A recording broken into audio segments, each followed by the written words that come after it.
Building across the street did not escape the Posner family.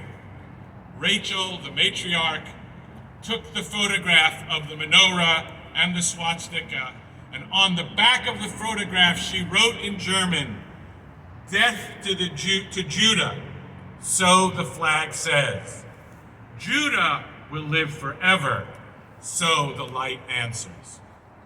Rabbi Posner, Rachel, and their 3 children left Germany in 1933 and took up residence in the Holy Land, taking the picture and the menorah with them.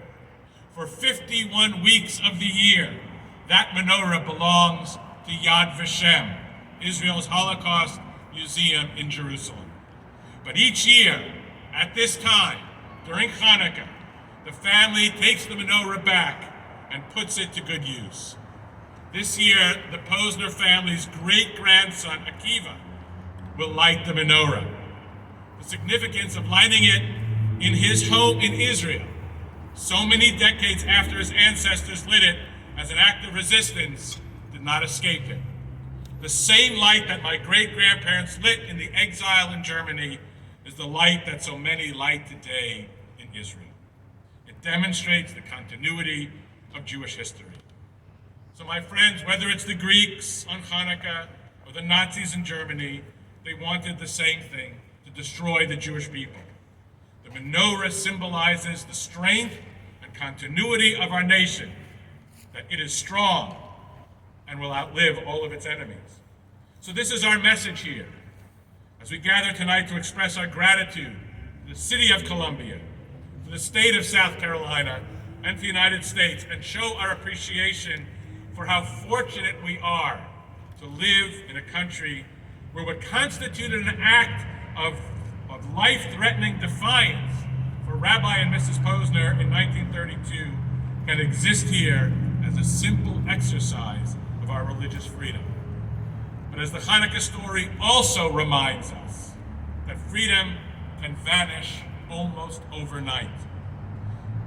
So this year, more than most, we need to defend that freedom against the old but new bigotries and hatreds that would extinguish its lights.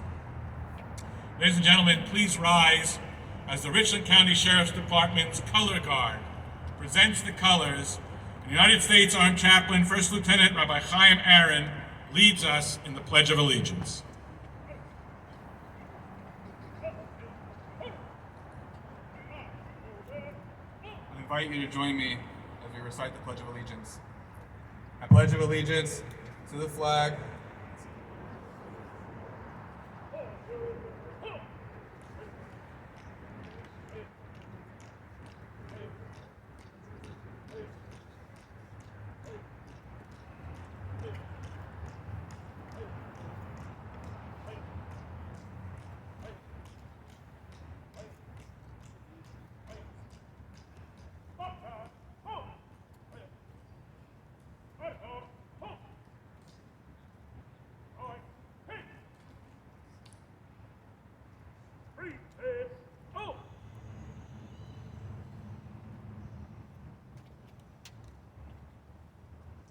pledge allegiance to the flag and to the United States of America and to the republic for which it stands, one nation, under God, indivisible, with liberty and justice for all.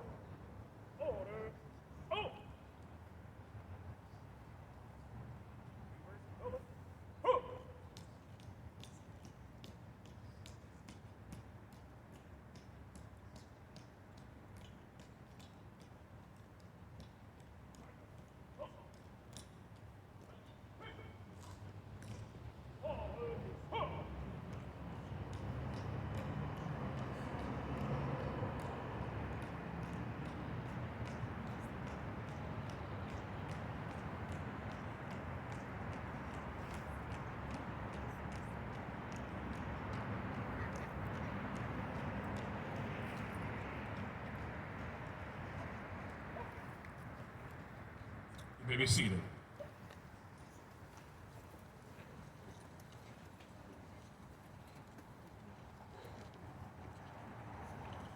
I'd like to introduce Sam Grossman from the 5th grade of the Cutler Jewish Day School, who will deliver the Hanukkah message.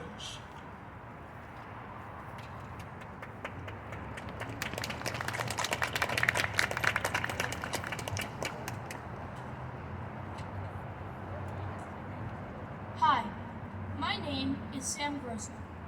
I am in the 5th grade at Cutler Jewish Day School. Hanukkah is a pretty good holiday. I get to play with fire for 8 days straight. The story is really interesting.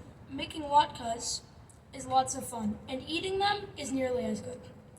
In school, as I was preparing my speech, I wrote down everything I know about Hanukkah. I listed the latkes, fried in oil, the sufganiyot, fried in oil, the menorah, lit with, you guessed it, oil. The price of gas may be expensive, but at least we still have oil.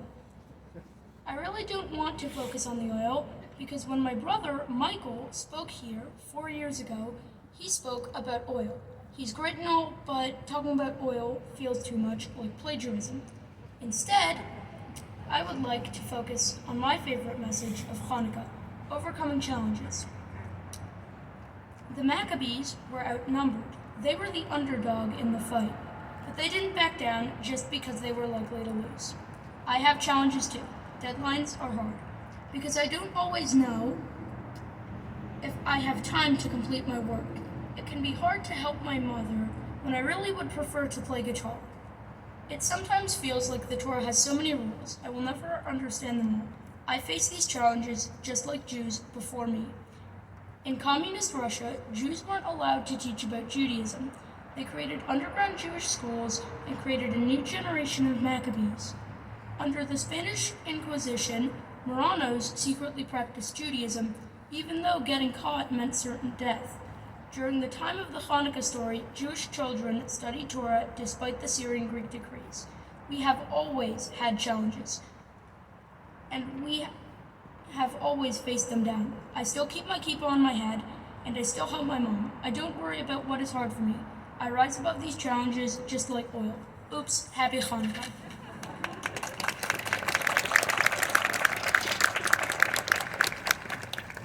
Thank you, Sam. We are so proud to have with us this evening representatives from so many local Jewish organizations. Our Columbia Jewish community is a shining example of cooperation